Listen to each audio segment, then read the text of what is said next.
Bab 65, Petualangan Kembali. Saat ini, dia sedang membuka tangannya, meregangkan sepasang sayap kelelawar besar dan terbang keluar dari lembah, menuju kerumunan. Melihat ini, mata Bai Chuan berbinar-binar, dan pikirannya tiba-tiba menjadi tercerahkan, seolah-olah dia telah diberi pencerahan. Sayap kelelawar.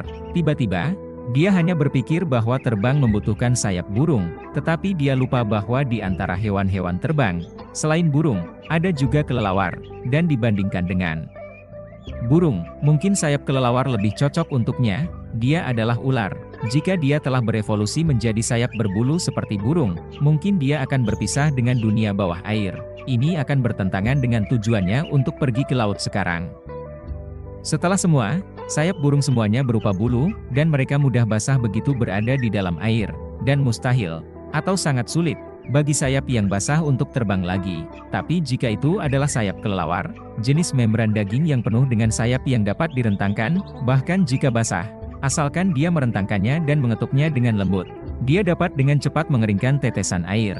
Bukan hanya itu, karena sayap kelelawar adalah membran daging, ketika dilipat, itu tidak memerlukan banyak ruang, dan itu tidak akan mempengaruhi aktivitas sehari-harinya di tanah atau di dalam air sama sekali. Bahkan jika membran daging lebih kuat, itu sebanding dengan pertahanan kulit sapi.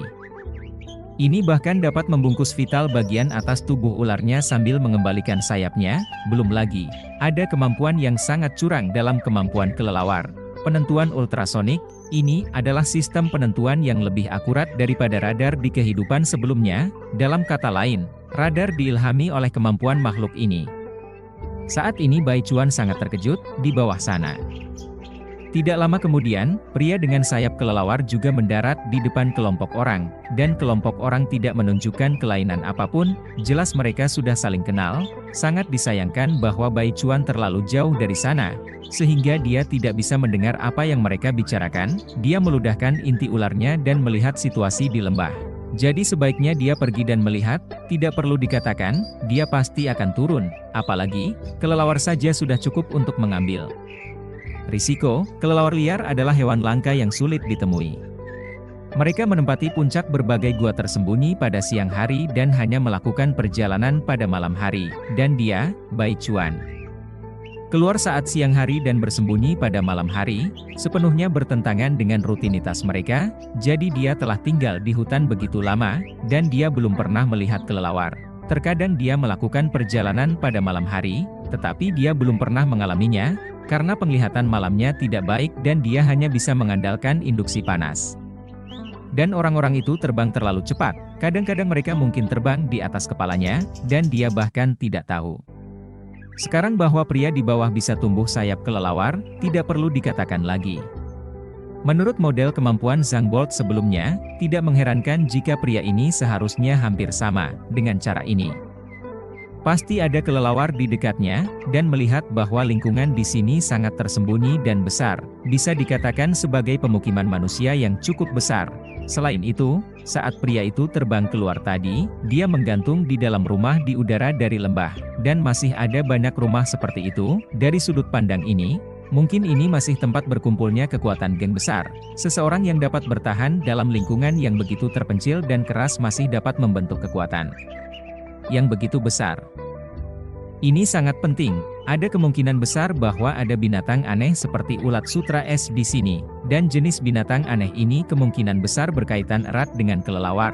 Karena Zhang Bolt sebelumnya mengatakan bahwa apakah kekuatan kuat atau tidak harus berhubungan dengan kehadiran atau ketiadaan binatang asing. Pada saat itu, keluarga Zhang, kaisar lokal di seluruh wilayah Hedong, bangkit karena leluhur mereka mendapatkan binatang aneh, ulat sutra es. Dapat dikatakan bahwa hanya keberadaan binatang aneh yang akan memiliki prestise besar dari keluarga Zhang. Dugaan dia tidak akan menipunya pada jenis berita ini. Ulat sutra es pada saat itu juga membuat Bai Chuan yang sekarang. Meskipun dia belum menemukan penggunaan sebenarnya dari ulat sutra es oleh manusia, tetapi dia sudah mendapat banyak manfaat. Tetapi serangan jarak jauh dapat melindungi dirinya sendiri, yang sekali menjadi metode ledakan terkuatnya saat ini. Dari sudut pandang ini, apakah ada binatang asing di bawah seharusnya hampir tak terlihat? Setelah semua, kekuatan yang diperoleh oleh manusia ini erat kaitannya dengan hewan di alam, seperti dirinya, atau seperti versi pemuda lemah dari panelnya. Dari sudut pandang ini, dia harus mengambil risiko dalam perjalanan ini. Adakah keyakinannya? Yang pertama pasti adalah kemampuan menyamar, atau kemampuan mensimulasikan lingkungan, meskipun efek kemampuan ini pada bunglon tidak terlalu jelas. Namun baginya, sangat efektif, karena ada berbagai faktor dalam bunglon, mungkin tidak dapat mengeluarkan efek maksimum, tapi jangan lupa. Baginya, setiap kemampuan yang berevolusi telah mencapai tingkat kinerja batas yang kemampuan dapat capai di bawah pengaruh panel, artinya, dia bisa menunjukkan skala di atas tingkat kemampuan sepanjang waktu yang paling banyak. Untuk mengatakannya dengan sederhana, ini memadatkan batas bawah kemampuan, tetapi batas atas tetap batas atas. Hewan biasa mungkin kadang-kadang hanya mencapai tingkat simulasi lingkungan LV1 berdasarkan pengaruh faktor alami. Hal ini dikonfirmasi saat dia bertarung dengan Sang Boldly.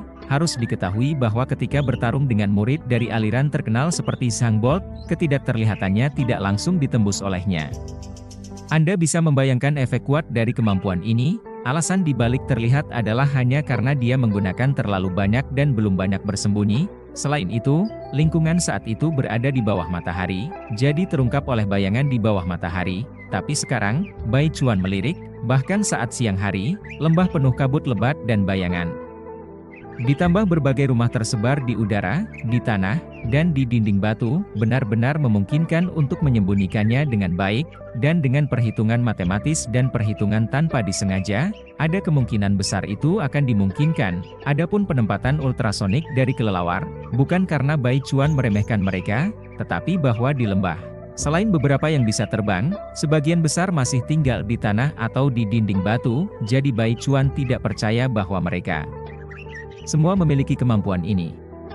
Meskipun dimiliki oleh beberapa orang, lembah begitu besar, tidak mungkin bagi mereka untuk mendeteksi seluruh lembah sepanjang waktu, kan? Lembah seluruhnya sangat besar. Dan banyak informasi yang tidak valid dihasilkan oleh berbagai orang yang datang dan pergi. Apakah itu mudah dibedakan? Selain itu, telinga manusia tidak bisa mendengar gelombang suara ultrasonik, tetapi itu tidak berarti Bai Chuan tidak bisa mendengarnya.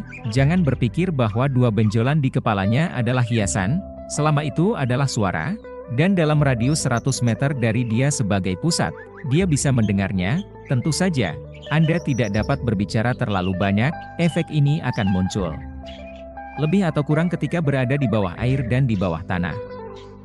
Ini karena perubahan medium transmisi suara, bukan kemampuannya, karena bagaimanapun juga, sekuat apapun kemampuannya, tidak mungkin mengubah medium transmisi dunia luar. Pada dasarnya ini hanya tingkat LV1, selain itu, Bai Chuan adalah ular. Ular sangat umum di tempat ini, bukan? Dia melirik ular kecil yang merayap tidak jauh darinya, berpikir diam-diam. Bab 66, Snake Gentleman, tak peduli seberapa mereka waspada, bahkan mereka mungkin harus waspada terhadap ular kecil yang tersesat ke lembah. Dalam keadaan seperti ini, dia layak mengambil risiko demi binatang aneh tersebut. Tidak peduli seberapa terbuka dia masih bisa melarikan diri, meskipun lembah mudah untuk dipertahankan dan sulit untuk diserang. Tetapi dengan pengalaman Bai Chuan yang tinggal di dalam air begitu lama, hanya dengan melihat kolam dalam lembah, seseorang tahu bahwa pasti ada sungai bawah tanah di bawahnya. Jika dia ditemukan, dia bisa melarikan diri melalui sungai bawah tanah tersebut. Setelah semua, kekuatannya saat ini tidak lemah lagi. Pada awalnya, Zhang dengan berani mengatakan bahwa dia telah mendapatkan binatang asing ulat sutra es untuk menembus batas ketujuh dan mencari perlindungan dari gerbang sihir, yang berarti bahwa batas ketujuh tidak lagi dianggap lemah. Dia dapat dihargai dalam agama besar. Jadi seberapa kuat dia sekarang dengan kekuatan es, dalam ledakan penuh, setidaknya sebanding dengan batas ketujuh. Bahkan menyentuh batas ke-8 belum pasti. Jadi, mengapa dia tidak berani? Sambil memikirkan hal ini, Bai Chuan menjadi sedikit penasaran. Saya hanya tidak tahu apa sumber kekuatan luar biasa di dunia ini. Apakah itu Wuxi? Atau sesuatu yang lebih magis lagi? Atau apakah itu sesuatu seperti kekuatan spiritual yang meresap ke udara sekitarnya? Jika dia bisa mendapatkannya, apa yang akan terjadi kemudian?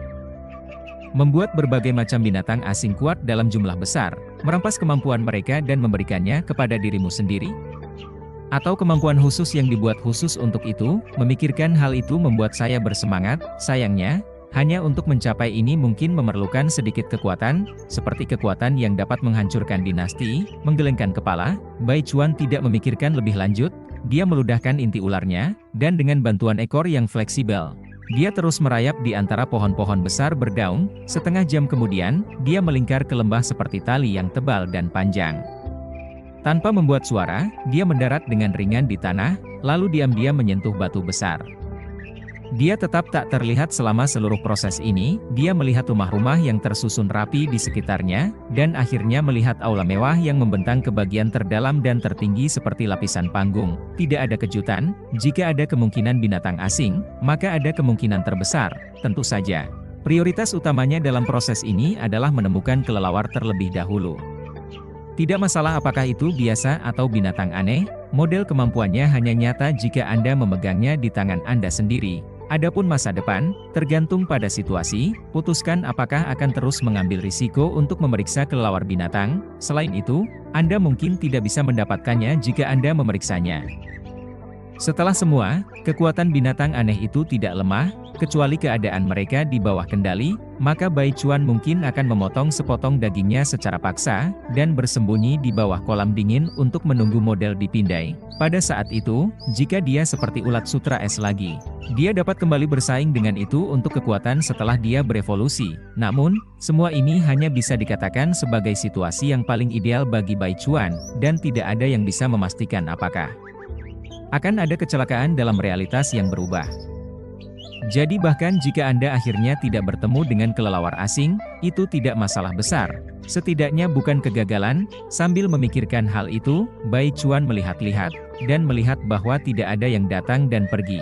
Dia menggerakkan tubuh ular lagi dan merayap menuju lorong di sebelahnya, bergerak dan bersembunyi. Sepasang mata tajamnya terus memerhatikan lingkungan sekitarnya, dan indera pencariannya yang tajam, pendengaran, dan panas juga beroperasi terus-menerus. Tiba-tiba, ada percakapan berbisik-bisik di telinganya. Bai Chuan terkejut sejenak, dan tahu bahwa itu berasal dari kamarnya sendiri. Secara refleks, dia mendekatkan kepala ke dinding untuk mendengarkan, dan kemudian dia menjauh dengan raut wajah yang memalukan.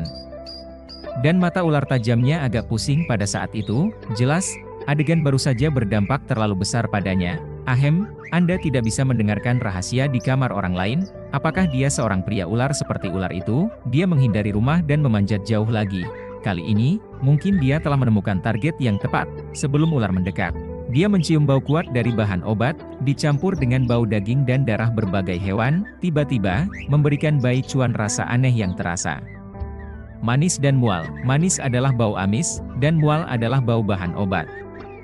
Mungkin bahan obat ini mengandung berbagai bau pedas yang kuat, seperti belerang dan kunyit.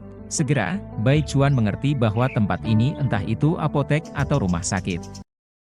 Jenis tempat seperti ini umumnya merupakan tempat penting dalam aliran. Meskipun Bai Chuan tidak tahu bagaimana manusia kelompok ini berlatih kungfu, tetapi dia telah melihat bagaimana tak terhitung banyaknya manusia di hutan meningkatkan kekuatan mereka, baik dengan menerapkan berbagai bahan obat dengan esensi tubuh hewan untuk melumuri diri mereka sendiri, atau dengan minumnya langsung.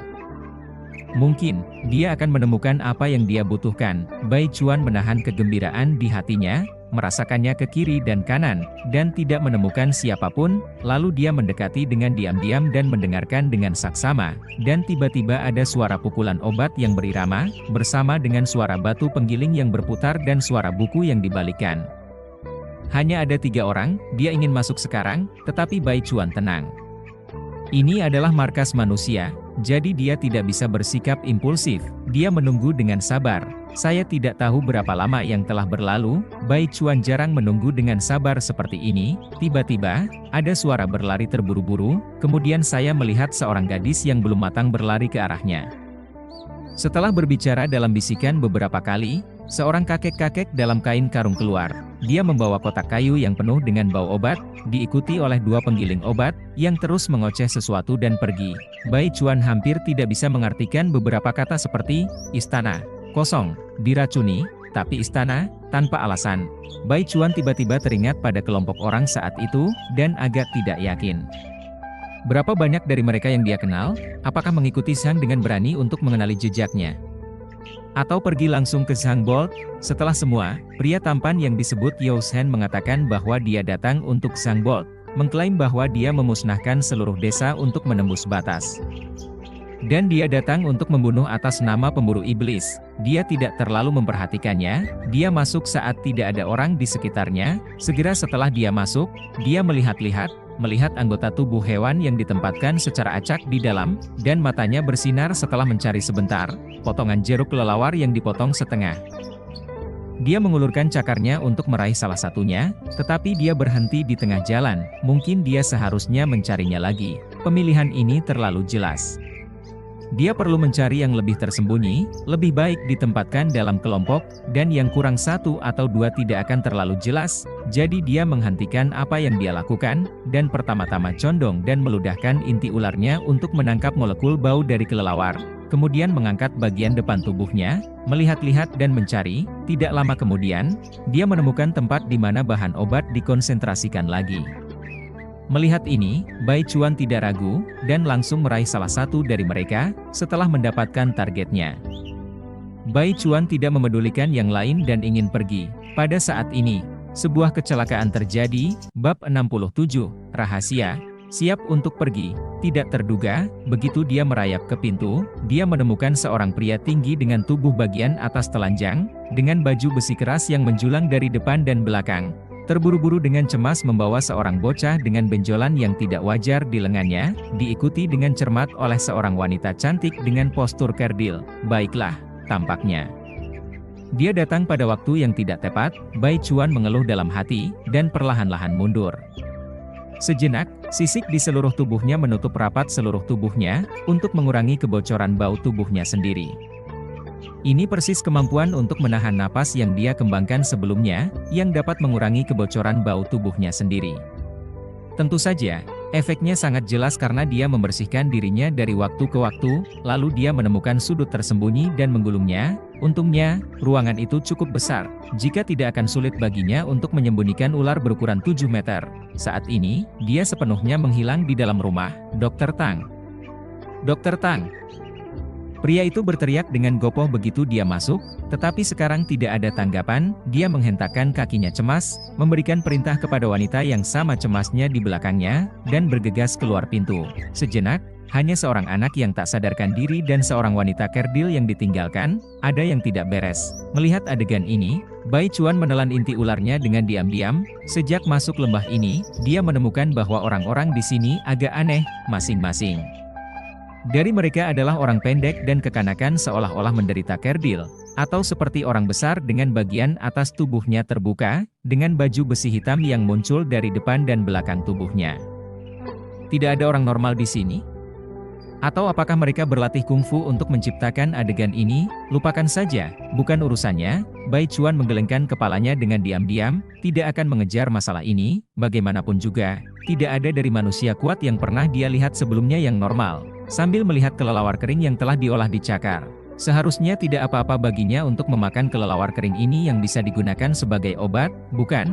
Apakah kekuatan es dalam tubuhnya bisa membersihkan virus ini? Dia memikirkan itu cukup lama, tetapi dia memutuskan untuk melupakannya. Hidup itu penting, jangan mati karena impuls sesaat. Pada saat itu, jangan mati oleh tangan manusia, tetapi mati di tubuh kelelawar kecil. Itu akan lucu. Pada saat ini, salah satu dari beberapa orang yang pergi sebelumnya kembali, dan diangkat kembali oleh pria besar.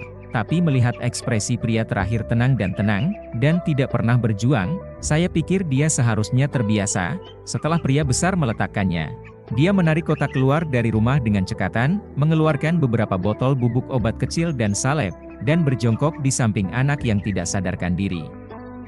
Sepasang tangan besar yang berkasar meraba dengan tenang dan kuat seolah-olah mengelus benjolan yang tidak wajar di tubuh anak itu, dan benjolan itu segera menghilang. Pada saat ini, dia mengeluarkan bubuk dan salep campuran untuk mengaplikasikannya. Selama seluruh proses ini, pria besar berbaju besi dan wanita kerdil tidak berani membuat suara, dan mereka bahkan tidak berani bernapas. Kecil Tang, apakah masih ada harapan untuk Huer saya? Melihat bahwa pria itu menghentikan gerakannya, pria besar berbaju besi bertanya dengan cemas dan penuh harap. Terkait hal ini, pria yang berwajah panjang bernama Xiao Tang meliriknya, menggelengkan kepala, dan berkata, tidak ada harapan. Tulang-tulangnya membengkak tidak wajar, jelas ditolak oleh bubuk klavikula. Tampaknya dia tidak berjodoh dengan Fei Tian. Mengapa ini? Pria itu tiba-tiba merasa disambar petir, dan mundur beberapa langkah dengan tidak percaya. Setelah lama kembali ke akal sehatnya, dia duduk di tempat, membelai wajah anak itu dengan penuh kasih sayang, dan menghela napas. Oh, nampaknya Huer saya tidak berjodoh dengan perguruan Fei Tian, dan hanya bisa bergabung dengan Gang Naga Bumi. Bai Chuan, yang tidak berani membuat suara, menyaksikan adegan ini dengan diam-diam, dan akhirnya mengerti sesuatu. Gang Naga Bumi, perguruan Fei Tian, mungkin merujuk pada dua kekuatan di lembah ini. Orang terbang dan wanita kerdil yang pertama kali dilihatnya seharusnya berasal dari Fei Tian. Lalu pria ini milik Gang Naga Bumi, tetapi melihat namanya, saya pikir setidaknya ada dua binatang aneh di sini. Jika tidak kekuatan biasa tidak akan berani menggunakan nama seperti itu, tampaknya dia perlu bertindak dengan hati-hati. Dia mungkin tidak bisa menghadapi kedua kekuatan tersebut.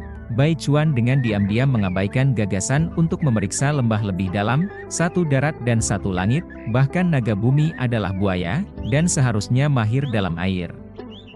Dengan kata lain, sebenarnya ada agama besar yang tersembunyi di lembah ini yang mengumpulkan tiga domain laut, daratan, dan udara. Dia tidak bisa memprovokasi mereka untuk saat ini, dia harus kabur. Omong-omong, apa yang dilakukan Dr. Tang? Setelah tenang beberapa saat, pria besar agak terkejut mengapa Dr. Tang tidak ada di sini hari ini. Oh, tuanku, dia pergi untuk detoksifikasi orang yang datang dari istana. Katanya, itu adalah seorang pangeran. Apa? Orang dari istana datang ke tempat ini di mana kita bahkan tidak buang air besar. Kelompok manusia surga yang dimanjakan sampai tidak peduli untuk menekan pemberontakan di mana-mana akan datang ke tempat seperti ini? Apa kau bercanda? Hei, bukan keturunan Sang Tianfu yang menyebabkan masalah. Sang pangeran bersedia membayar demi memenangkan simpati orang. Sayangnya, dia diobati dengan buruk oleh serangga beracun dari Danau Kabut ketika pertama kali datang. Benar, bagaimana orang yang bahkan belum pernah keluar di langit memahami bahaya dunia luar? Biarkan aku memberitahu Anda, jika bukan karena orang itu, dinasti besar ini mungkin sudah lenyap, dan mereka yang dimanja oleh mereka, SST. Hati-hati. Keluarga Sang sudah tiada, kita tidak bisa bersenang-senang dengannya. Haha, benar, benar. Marilah kita tidak membicarakannya, tapi apa jenis kegilaan yang diwarisi oleh Sang Tianfu? Saya mendengar bahwa dia menemukan jejak spesies naga. Dan dia mengetahuinya dari tangan tentara pemberontak. Tidak lama yang lalu, kedua belah pihak berperang lagi, dan terjadi banyak masalah. Jejak spesies naga. Ya, tubuhnya seperti 10.000 ular, dengan cakar jade yang panjang. Tiba-tiba, kedua pria itu tidak melakukan apa-apa, jadi mereka tinggal di apotek dan mengobrol tentang berbagai gosip. Bagaimanapun, mereka berada di lembah yang tersembunyi seperti ini, dan mereka telah mengumpulkan tiga kekuatan laut, daratan, dan udara. Bagaimana mungkin ada musuh yang menyelinap? Ini bukan lelucon, bukan, tetapi ini mengagetkan Bai Chuan, yang bersembunyi di samping dan hanya ingin menemukan kelelawar binatang aneh. Tidak terduga, dia mendengar banyak berita rahasia dengan tidak masuk akal dalam kebingungan, dan beberapa di antaranya berkaitan dengannya. Tengah malam, Bai Chuan, yang akhirnya melarikan diri dari lembah saat tidak ada yang ada di sana, memandang ke arah lembah dengan pandangan muram. Saat ini, dia memegang seekor ular king cobra berukuran 3 meter dalam cakar-cakarnya. Yang baru saja dia tangkap di dekatnya dalam pencarian napas rasanya sendiri. Setelah lama, dia menghela napas pelan. Tidak terduga, dia hanya ingin mengambil risiko untuk mendapatkan model kemampuan dari kelelawar. Tetapi dia tahu begitu banyak informasi rahasia secara tidak sengaja dalam keadaan bingung, dan beberapa di antaranya terkait dengannya. Ini benar-benar keberuntungan yang bermain-main dengan ular. Tampaknya dia masih sangat meremehkan manusia di dunia ini, yang begitu bersemangat dan merindukan binatang aneh. Untungnya, dia akhirnya tahu sekarang, dan tidak terlambat. Dia menundukkan kepala, melihat king cobra yang berjuang dalam cakarnya, dan tersenyum lembut. Dia berpikir, tidakkah Anda menginginkan naga dengan tubuh 10.000 ular dan cakar jade yang panjang? Kemudian beri saya padamu sekarang, hanya saja, saya baru saja meningkatkan poinnya, pikir Bai Chuan dengan sedikit rasa sakit. Untungnya, semua ini layak dilakukan, selama dia mengembangkan king cobra ini menjadi cakar elang, dan kemudian melepaskannya. Pada saat itu, apakah akhirnya ditangkap atau tidak, itu bukanlah urusannya.